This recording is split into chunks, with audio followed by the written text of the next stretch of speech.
Hello, everybody. This is Rozalind. Welcome to part 3 of this Diabetes College Let's Diabetes. Again, disclaimer, I'm not here representing anybody. I am here for Diabetes College Let's Diabetes. And also, if after the previous tests, you have any abnormal sugar levels or you have any health concerns, best thing to do is go to your doctor. This is information and interaction session only. Okay, so if we remember the previous episode, we did some demonstration of blood sugar testing.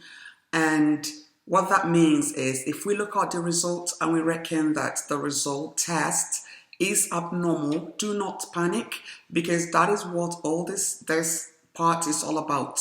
How to prevent, how to manage, or reverse it.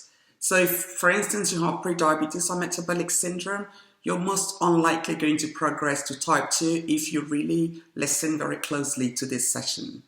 So we are here again, and I would like to revisit the ethnic groups that are at risk of type 2 diabetes. So the prevention and management at the moment, we're talking about type 2.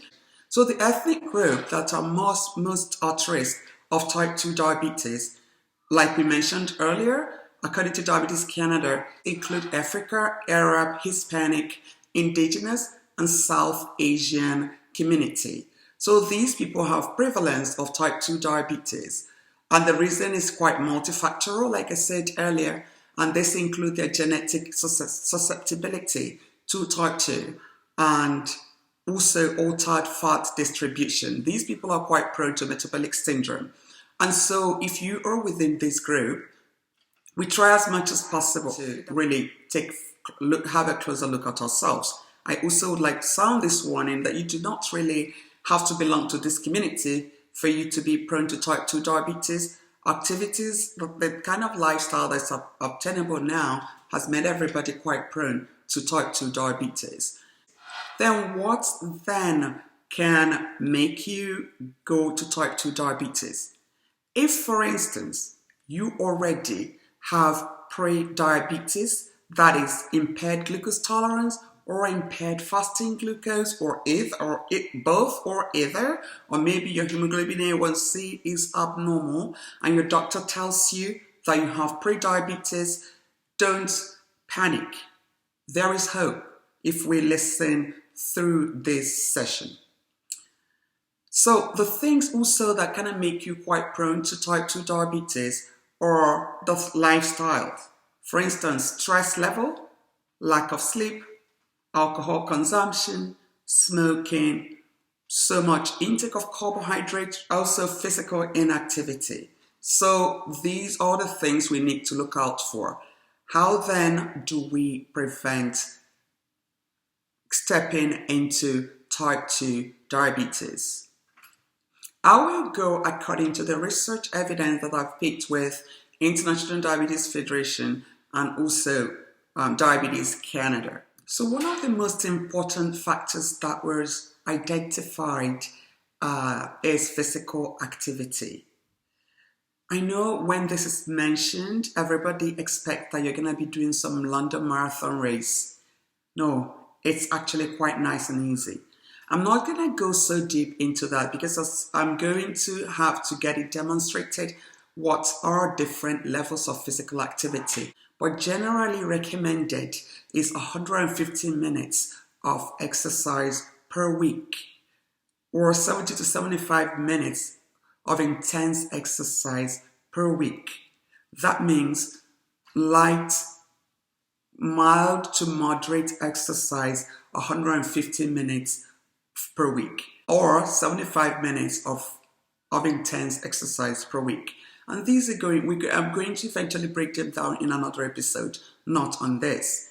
But according to the research findings, the people who are doing this actually reduced weight, and that was sustained for a long time. So according to International Diabetes Federation, that it has been actually suggested that if a person could lose 15% to 20% of their body weight and maintain it that way, there is a very good possibility that their diabetes could be reversed. How is that? It's just nice and easy. That is like a giveaway. I will grab that at any cost. The first step in the treatment of prediabetes is lifestyle change. That is diet and exercise. And I'm not going to go into the details of the diet and exercise, but just bear in mind, you are not going to have to go shopping for special type of food. You are not going to join a London marathon race.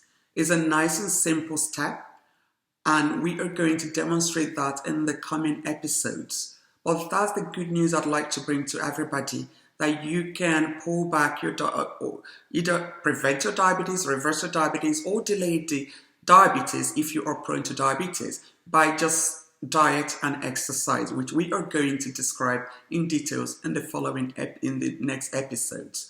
So this research group found that lifestyle intervention was actually found to be significantly more effective than metformin. So it's always quite nice and easy that we just jump into tablets like metformin as soon as someone says to you, you have diabetes. But this research has proven that diet and exercise, this which is lifestyle modification, is quite superior to metformin and medication. If we know this, then what are we waiting for? Another thing I'd like to point out that there are various approaches to managing this lifestyle and reversing or preventing diabetes. There are different levels of approaches, which I would say I will talk about in the next episode. So that will be it for now about preventing or reversing or delaying type 2 diabetes. We need to look out for the next episode, which will follow really very closely, because this is almost like a long topic that I'm kind of breaking in little halves. Okay, till then, I will continue to recommend that you subscribe and follow it episode by episode. That way, we make sense of everything. Right, you take care now.